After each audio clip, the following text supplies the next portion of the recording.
Hello, fellow pilgrims. I'm S. James Meyer, but since we're all friends here, you can just call me Steve.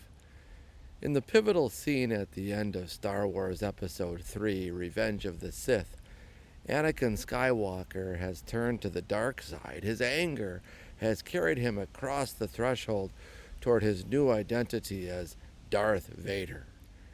In one final effort to save him, his mentor, the Jedi Master Obi-Wan Kenobi, tries to talk him into reversing course and coming back to the light.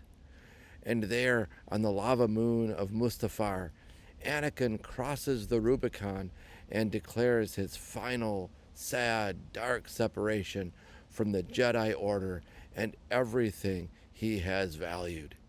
In a definitive and defiant voice, he says to Obi-Wan, "If you're not with me, then you're my enemy.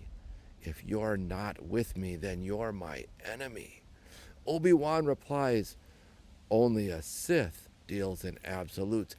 Indeed, only darkness does not recognize shadows and gray areas. Only true selfishness cannot tolerate the compromises of love. Only evil makes goodness its opposite." In their efforts to trap him, the Pharisees try to lure Jesus into this duality of opposites and absolutes. Do we honor the law and stone the adulteress? Or do we think adultery is perfectly okay? Do we think we should give up our identity and dignity as Jews and pay the Roman tax? Or are you willing to tell people to stand up and rebel against the Roman authority? Which way is it? One or the other. You got to take a side.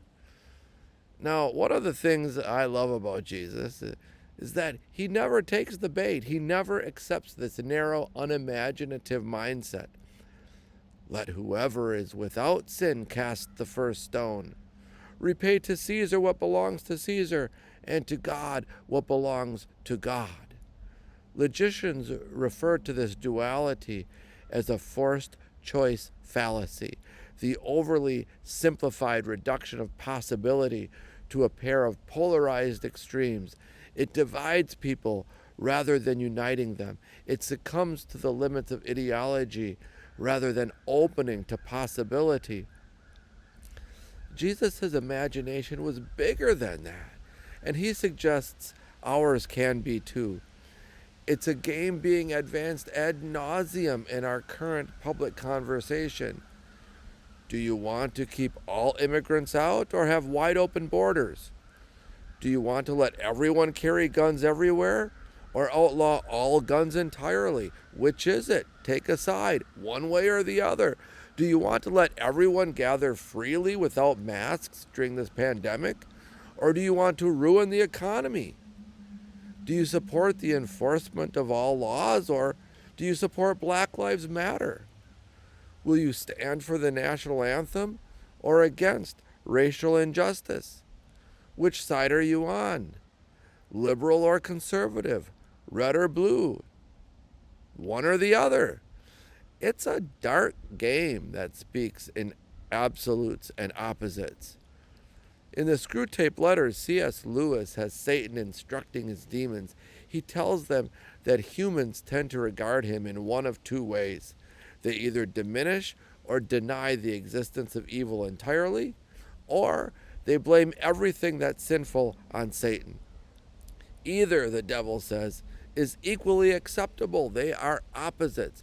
They are extremes. And that's where evil dances. Jesus consistently and categorically rejected such nonsense, and we can too. There is always a third way, a better way, a way that brings people together and unites rather than divides. Be wary, my friends. If you hear messages that you must be either A or B, left or right, such messages are not of God. The Creator's mercy is boundless. Christ's love is inclusive. And the Holy Spirit's imagination is infinite.